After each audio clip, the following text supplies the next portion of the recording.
الحمدللہ رب العالمین والصلاة والسلام علی سید الانبیاء والمرسلین اعوذ باللہ من الشیطان الرجیم بسم اللہ الرحمن الرحیم۔ اللہ کے نام سے شروع کرتی ہوں جو بہت ہی مہربان اور نہایت رحم کرنے والا ہے۔ روحانی وظائف چینل کی طرف سے تمام ویورز کو السلام علیکم ورحمۃ اللہ وبرکاتہ۔ میں اپنا چینل روحانی وظائف کے ساتھ آپ کی خدمت میں ربیع الثانی کے پہلے جمعۃ المبارک کا بہت ہی خاص اور انمول وظیفہ لے کر حاضر ہوئی ہوں۔ معراج کا وظیفہ ان بہنوں بھائیوں کے لیے ہے جن کی حاجات کی تکمیل نہیں ہوتی، جو بہت سی خواہشوں کو اپنے دل میں دبائے ہوئے ہیں لیکن ان کی کوئی بھی خواہش پوری نہیں ہوتی ہے، اور اس کے علاوہ جو میرے بہن بھائی معاشرے میں عزت پانا چاہتے ہیں، یہ چاہتے ہیں کہ ان کے گھر میں ان کی عزت ہو، باہر عزت ہو، ان کے آفیسرز کے سامنے ان کی عزت ہو، معاشرے میں وہ بلند مقام پائیں، تو وہ بھی یہ وظیفہ کریں۔ یا میرے وہ بہن بھائی جو امتحانات دے رہے ہیں، وہ یہ چاہتے ہیں کہ ہمارے امتحانات اچھے طریقے سے پایہ تکمیل کو پہنچیں اور ہم لوگ اچھی پوزیشن میں پاس ہوں، اور وہ بھی یہ وظیفہ کر سکتے ہیں۔ یہ آپ لوگ ربیع الثانی کے پہلے جمعہ المبارک کا یہ وظیفہ ہے، تو آپ نے پہلے جمعہ سے یہ شروع کر لینا ہے وظیفہ۔ 3 جمعے آپ نے لگاتار یہ وظیفہ کرنا ہے۔ بہت ہی مجرب اور کارآمد وظیفہ ہے، اس وظیفے کو آپ نے بالکل بھی نہیں چھوڑنا ہے۔ تو اپنا وظیفہ بتاؤں گی، اس سے پہلے میں آپ کو یہ بتاؤں کہ جمعۃ المبارک مومنوں کی عید کا دن ہے۔ مومنوں کی عید کا دن کس طرح سے ہے کہ اس دن ہر چیز کو سجایا گیا۔ جمعے کے دن ہی قیامت قائم ہوگی، اور اسی دن حضرت آدم علیہ السلام کو پیدا کیا گیا۔ بہت ہی مبارک اور مجرب جو وظیفہ ہے جو میں آج آپ کو بتانے جا رہی ہوں وہ ہے۔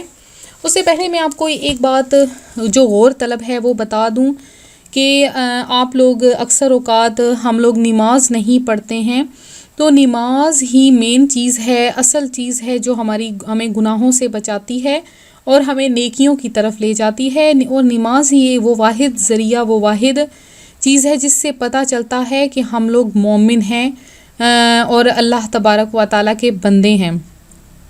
تو اب بعض لوگ صبح کے وقت سوئے رہتے ہیں، فجر کی نماز ادا نہیں کرتے، تو اس کے بارے میں بتا دوں کہ نبی پاک علیہ الصلاۃ والسلام کا فرمان ہے کہ جو شخص نماز فجر نہیں پڑھتا اس کے رزق میں کبھی بھی برکت نہیں ہوتی ہے، اور جو شخص نماز ظہر، ہم لوگ اکثر اوقات ظہر کے وقت میں کوئی جاب پہ ہوتے ہیں یا آپ لوگ کوشش کیا کریں کہ وہاں پہ بھی کہیں پر آپ لوگ کوئی جگہ بنا لیں جہاں پہ آپ لوگ نماز ادا کر سکیں، تو کوئی بھی ایسا ضروری کام نہیں کہ جو ہمیں نماز سے غافل کر سکے، تو نماز کو آپ لوگ ضرور پڑھا کریں۔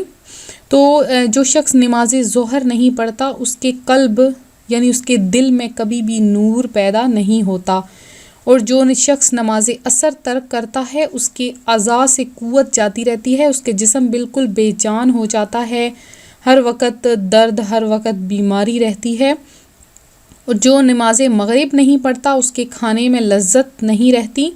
جو شخص نماز عشاء ترک کرتا ہے اس کی نیند سے راحت ختم ہو جاتی ہے، اور دنیا و آخرت میں اسے ایمان نصیب نہیں ہوگا۔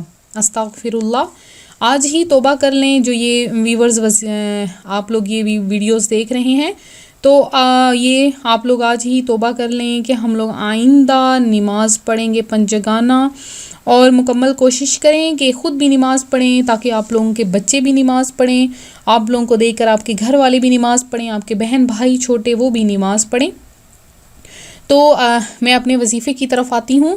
آپ لوگ بھی کہہ رہے ہوں گے کہ آپ ہی نے اتنا ٹائم لے لیا ہے، تو ویورز یہ نیکی کی باتیں ہوتی ہیں، ان میں آپ لوگ گھبرایا نہ کریں۔ بعض لوگ اب مجھے کمنٹ آتے ہیں، آپ ہی جی آپ اتنی لمبی ویڈیو بناتی ہیں، تو آپ لوگ اتنے لمبے گھنٹوں کے ڈراماز دیکھ سکتے ہیں، انڈین ڈرامہ، پاکستانی ڈرامہ، یا آپ لوگ فلمیں دیکھ سکتے ہیں، گھنٹوں بیٹھ کر دوستوں سے گپیں لگا سکتے ہیں، لیکن کوئی دین کی بات اگر ہمارے کانوں میں پڑ جائے تو ہمارے کانوں کے آگے پردے پڑ جاتے ہیں۔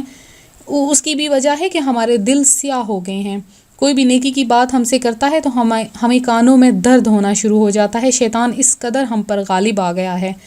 تو اب میں آتی ہوں اپنے وظیفے کی طرف۔ ربیع الثانی کے پہلے جمعے یعنی آج جمعۃ المبارک کا دن ہے، تو آپ لوگوں نے کیا کرنا ہے کہ جب آپ نے فجر کی نماز پڑھنی ہے، یا فجر کی نماز کے بعد یہ وظیفہ کر سکتے ہیں، یا ظہر کی نماز کے بعد، یا عصر کی نماز کے بعد، آپ لوگ یہ ان تینوں نمازوں میں سے کسی بھی نماز کے بعد یہ وظیفہ کر سکتے ہیں۔ آپ نے کیا کرنا ہے کہ ایک چھوٹے سے برتن میں چینی لے لینی ہے۔ اگر چینی نہیں تو پھر آپ گندم کے دانے لے لیں، گندم کے دانے نہیں ہیں تو پھر آپ روٹی کے چھوٹے چھوٹے باریک ٹکڑے کر لیں۔ تو یہ تینوں چیزوں میں سے ویسے آپ چینی لے لیں تو وہ زیادہ بہتر رہے گا۔ اس کے اوپر آپ نے اول آخر آپ نے 21 مرتبہ درود پاک پڑھ لینا ہے۔ صلی اللہ تعالی علی محمد صلی اللہ علیہ وآلہ وسلم آپ لوگ پڑھ لیں۔ یہ جمعۃ المبارک کے ساتھ خاص منسوب ہے درود پاک۔ تو آپ لوگوں نے یہ نہیں تو کوئی چھوٹا سا درود پاک آپ نے 21 مرتبہ پڑھنا ہے۔ اس کے بعد آپ نے درمیان میں 100 مرتبہ آپ نے کیا پڑھنا ہے؟ یا اللہ، یا رزاق، یا معز۔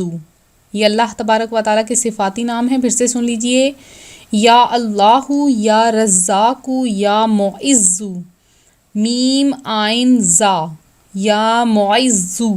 یہ آپ نے 100 مرتبہ پڑھنا ہے درمیان میں، اور اس کے بعد آخر میں آپ نے پھر سے 21 مرتبہ درود پاک پڑھنا ہے، اور آپ نے 3 مرتبہ سورہ فاتحہ پڑھنی ہے۔ یہ آپ نے پڑھ کے اس چینی کے اوپر دم کر لینا ہے۔ اب آپ نے وہ چینی گھر کی چھت کے اوپر یا کسی مٹی والی جگہ پہ یا آپ نے پھینک دینی ہے تاکہ جو کیڑے وغیرہ ہیں وہ آئیں اور وہ کھا لیں۔ اور آپ نے پھر اللہ تبارک و تعالیٰ کے حضور گڑ گڑا کر دعا مانگنی ہے کہ آپ کی ہر حاجت، ہر خواہش پوری ہو جائے۔ تو اگر آپ کے گھر میں کچی جگہ نہیں ہے، پکی جگہ ہے، تو آپ نے چھت کے اوپر وہ روٹی کے ذرات گرا دینے ہیں، گندم کے دانے گرا دینے ہیں تاکہ چڑیاں وغیرہ جو ہے یہ چگ جائیں، کھا جائیں۔ تو میں امید کرتی ہوں میرا آج کا روحانی وظیفہ آپ کو پسند آیا ہوگا۔ اسی طرح سے مزید روحانی وظائف حاصل کرنے کے لیے ہمارا چینل ضرور جوائن کریں۔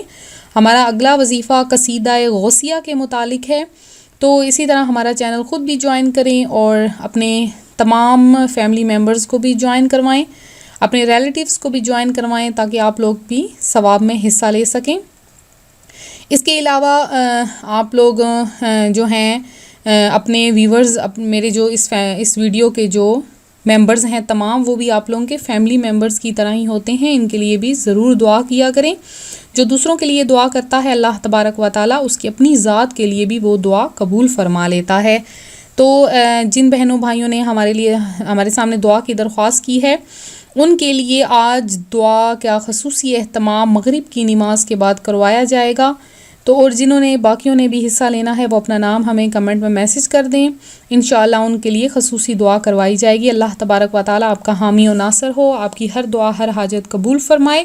ملتے ہیں اگلے وظیفے کے ساتھ، دعاؤں میں یاد رکھیے گا، اپنا خیال رکھیے گا، فی امان اللہ۔